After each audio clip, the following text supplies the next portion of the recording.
जय श्री राम, जय गुरुदेव। आपका बहुत बहुत स्वागत है एस्ट्रो रश्मि विद भक्ति की अर्जी चैनल में। मेरा नाम है रश्मि दानिश, मैं बाय प्रोफेशन एक एस्ट्रोलॉजर हूं और मेरे पास इस टाइम पर बहुत क्वेश्चंस आ चुके हैं कि हम विदेश जा सकते हैं या नहीं जा सकते। तो हम अब बिना लेट करे स्टार्ट करते हैं इस वीडियो को। मैं इस वीडियो में आपको 10 ऐसे सूत्र बताऊंगी जो आप अपनी जन्म कुंडली पर लगाकर देखिए। यदि आप विदेश जाना चाहते हैं बिजनेस के लिए, एजुकेशन के लिए, जॉब के लिए, या आप वहां जाके शादी करना चाहते हैं, या वहां सेटल होना चाहते हैं, या वहां पर प्रॉपर्टीज खरीदना चाहते हैं, तो ये सबसे पहला प्रिंसिपल है जो आपको बताएगा कि आप विदेश जा सकते हैं या नहीं जा सकते। फर्स्ट हाउस का लॉर्ड 12th हाउस में, 12th हाउस का लॉर्ड फर्स्ट हाउस में आ जाए तो ये बहुत ही पावरफुल योगा होता है जो आपको बताएगा कि आप विदेश जा सकते हैं और आप विदेश में सेटल भी हो सकते हैं।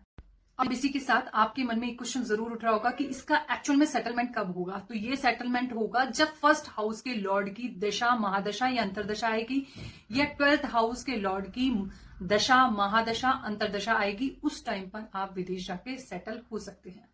इसका बहुत ही क्लियर बात यह है कि जिस कार्य के लिए जो प्लैनेट्स इन्वॉल्व होते हैं उसी की महादशा, अंतरदशा या प्रत्यंतर में वो लोग वो कार्य कर सकते हैं। और अब हम बात करते हैं सेकंड प्रिंसिपल की, जो क्लियर बता देता है कि आप विदेश में जाकर सेटल होंगे और विदेश में जाके आप वहां पर प्रॉपर्टीज भी खरीदेंगे। तो वह योग ये है, आपको जन्म कुंडली दिख रही होगी, जिसमें 4th हाउस का लॉर्ड 12th हाउस में बैठ जाए और 12th हाउस का लॉर्ड 4th हाउस में आकर बैठ जाता है। तो ये क्लियर इंडिकेशन देता है कि आप विदेश में जाकर सेटल भी होंगे और वहां जाकर अपनी एसेट्स भी बनाएंगे। ये बहुत ही सटीक और बहुत ही पावरफुल योग है जो आपकी कुंडली में इंडिकेट करेगा कि आप वहां जाकर सेटल हो जाएंगे। और तीसरा सबसे पावरफुल योग है जो आपको मैं जन्म कुंडली से ही समझाती हूं। 4th हाउस का लॉर्ड और फर्स्ट हाउस का लॉर्ड दोनों मिलकर 12th हाउस में बैठ जाएं और 12th हाउस का लॉर्ड 9th हाउस में आकर बैठ जाए। तो ये बहुत ही पावरफुल योग होता है आपके भाग्य उदय विदेश में करवाने का। यानी आप विदेश में जाएंगे और वहां पर सेटल हो जाएंगे और वहां पर आपको मान सम्मान भी मिलेगा। मतलब आपका नाम, दौलत, शोहरत वहां जाकर जरूर होगी और आपका भाग्य उदय भी विदेश में जाकर जरूर होगा। अब मैं आपको 4th प्रिंसिपल बताती हूँ जो आप अपनी जन्म कुंडली में लगा कर देख सकते हैं, जिससे कि आपको पता चलेगा कि आपका विदेश जाने का योग है या नहीं है। तो इसको भी आप जन्म कुंडली पर देखिए। तो ये आपको जन्म कुंडली दिख रही होगी जिसमें फर्स्ट हाउस का लॉर्ड, 9th हाउस का लॉर्ड दोनों मिलकर 12th हाउस में प्लेस्ड हो जाए, यानी 12th हाउस में बैठ जाते हैं और 12th हाउस का लॉर्ड आकर 9th हाउस में बैठ जाता है। This is the one of the best powerful yoga in जन्म कुंडली कि ये आपको विदेश जाकर भाग्य उदय जरूर करवाता है। और अब हम बात करते हैं हमारा 5th प्रिंसिपल जो आप अपनी जन्म कुंडली में लगाकर देख सकते हैं। तो इसे भी हम जन्म कुंडली में लगाकर देखेंगे कि 2nd हाउस का लॉर्ड 12th हाउस में आकर बैठ जाता है, 12th हाउस का लॉर्ड 2nd हाउस में आकर बैठ जाता है, यानी कि 2nd हाउस और 12th हाउस का परिवर्तन योग हो जाता है। तो ये विदेश जाने का तो डेफिनेटली नहीं बोल सकती, लेकिन विदेश से आप पूंजी यानी पैसा कमा सकते हैं। या तो आप मल्टीनेशनल कंपनी में काम कर सकते हैं या एक्सपोर्ट इंपोर्ट का काम कर सकते हैं विदेश से जुड़कर।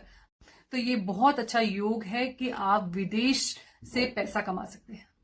और अब हम बात करते हैं हमारे 6th पावरफुल योग के बारे में जो आप जन्म कुंडली में लगाकर देख सकते हैं। उसके लिए भी मैं जन्म कुंडली से ही आपको समझाऊंगी। 1st house Lord, 5th house Lord और 9th हाउस लॉर्ड तीनों लॉर्ड मिलकर 12th हाउस में बैठ जाएं और 12th हाउस का लॉर्ड 8th हाउस में आकर विपरीत राजयोग का निर्माण कर ले।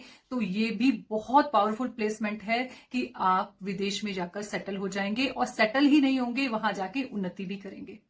और अब हम बात करते हैं 7th सबसे पावरफुल योगा जो आप अपनी जन्म कुंडली में लगाकर देख सकते हैं, जिससे कि पता लगेगा कि आप विदेश में शादी के बाद जाएंगे या विदेश में जाकर मैरिज करेंगे। इसे भी मैं जन्म कुंडली से आपको समझाऊंगी। 7th हाउस का लॉर्ड 12th हाउस में बैठ जाए और 12th हाउस का लॉर्ड 7th हाउस में बैठ जाए या 9th हाउस में बैठ जाए। तो ये भी बहुत पावरफुल पोजीशन है कि आप या तो मैरिज के बाद विदेश जाएंगे या आप विदेश में जाकर किसी मेल या फीमेल से शादी कर लेंगे। और 8 सबसे पावरफुल योगा है जो वो भी मैं आपको जन्म कुंडली से ही समझाऊंगी। 5th हाउस का लॉर्ड 12th हाउस में बैठ जाए, 12th हाउस का लॉर्ड अगर 5th हाउस में आकर बैठ जाए तो ये भी एक बहुत पावरफुल योगा बन जाता है कि आप एजुकेशन के लिए विदेश जाएंगे या आपकी संतान विदेश में पैदा हो सकती है जिससे आपको वहां की नेशनलिटी मिल जाए। और अब हम बात करते हैं हमारे 9th सबसे बड़े प्रिंसिपल की, जो नेम फेम और आपको कर्म भूमि देता है विदेश में। 12th हाउस का लॉर्ड 10th हाउस में, 10th हाउस का लॉर्ड 12th हाउस में, और फर्स्ट हाउस का लॉर्ड 9th हाउस में। ये one of the biggest placement है जो आपको विदेश में जाके आपको आपकी कर्म भूमि देता है, जो आपको विदेश में जाके नेम फेम धन दौलत शोहरत सब कुछ देता है। ये बहुत ही पावरफुल योग है। और अब हम बात करते हैं 10th प्लेसमेंट की, यानी 10th प्लेसमेंट जो आप अपनी जन्म कुंडली में देख सकते हैं विदेश जाने के लिए।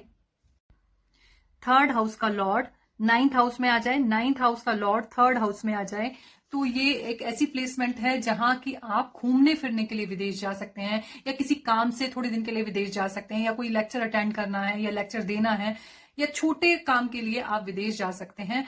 तो ये भी बहुत अच्छा प्लेसमेंट है, केवल घूमने फिरने के उद्देश्य से आप विदेश जा सकते हैं। तो ये 10 योग बने हैं जन्म कुंडली में, जो आप अपनी जन्म कुंडली से देख सकते हैं विदेश जाने के लिए। मैं ये बिल्कुल भी नहीं कहूंगी कि केवल ये 10 योग ही हैं जन्म कुंडली में विदेश जाने के, और भी मल्टी योगास बनते हैं जो हमें जन्म कुंडली में एनालिसिस करने होते हैं विदेश जाने के लिए। लेकिन अब मैं एक बात और कहूंगी कि आपकी जन्म कुंडली में यदि योग बन रहा है विदेश जाने का, और ऐसी कौन सी कंडीशन है जिसमें आपको विदेश नहीं जाना चाहिए, नहीं तो आप वहां किसी ट्रैप में फंस सकते हैं, या कुछ दुर्घटना हो सकती है, या आपके लिए कुछ भी ऐसी घटना हो सकती है जो आपके लिए अच्छी नहीं हो। तो अगर ऐसा योग है आपकी जन्म कुंडली में तो आपको विदेश बिल्कुल भी नहीं जाना चाहिए। चाहे आपकी जन्म कुंडली में योग बन भी रहा हो तभी आपको विदेश जाने से बचना चाहिए। तो सबसे पहला योग है जिसमें आपको विदेश बिल्कुल भी नहीं जाना चाहिए, वो 9th हाउस का लॉर्ड 12th हाउस में नीच का होकर आ जाए, तो आपको विदेश कभी भी नहीं जाना चाहिए। विदेश जाएंगे तो आप वहां पर दुखी ही रहेंगे, क्योंकि हो सकता है आपकी जन्म कुंडली में कोई और योग बन रहा हो विदेश जाने का, लेकिन अगर ये योग भी है आपकी जन्म कुंडली में तो आपको विदेश जाने से बचना चाहिए, नहीं तो आपको नुकसान ही होगा विदेश जाने से। और ये सेकंड प्लेसमेंट है जिसमें आपको विदेश बिल्कुल भी नहीं जाना चाहिए। First house Lord 12th house में आकर बैठ जाए, और फर्स्ट हाउस में कोई क्रूर ग्रह बैठा रहे, और 11th हाउस में भी कोई क्रूर ग्रह बैठ जाए, यानी कि पाप कर्तरी योग बन जाए, तो आपको विदेश बिल्कुल भी नहीं जाना चाहिए। विदेश जाकर आप किसी ट्रैप में फंस सकते हैं, आपको मान सम्मान की हानि भी हो सकती है, और आपको धन का भी नुकसान हो सकता है, या कोई दुर्घटना भी घट सकती है। तो ऐसा योग अगर आपकी जन्म कुंडली में बन रहा हो तो आपको बिल्कुल विदेश जाने से बचना चाहिए। तो ज्योतिष का मतलब केवल और केवल आपको प्री वार्निंग देना है कि आप कौन सा काम कर सकते हैं या कौन सा काम नहीं कर सकते। इसे आप गाइडिंग टूल की तरह लीजिए, इस तरीके से आपको जीवन जीने में बहुत हेल्प मिलती है। आई होप मेरा ये वीडियो आपको बहुत पसंद आया होगा। इसी तरीके के इंटरेस्टिंग वीडियोस जो बेस्ड हैं एस्ट्रोलॉजी, न्यूमरोलॉजी और हनुमान जी की भक्ति पर, आप हमारे चैनल को लाइक कीजिए, शेयर कीजिए, कमेंट कीजिए और सब्सक्राइब भी कीजिए। तब तक के लिए जय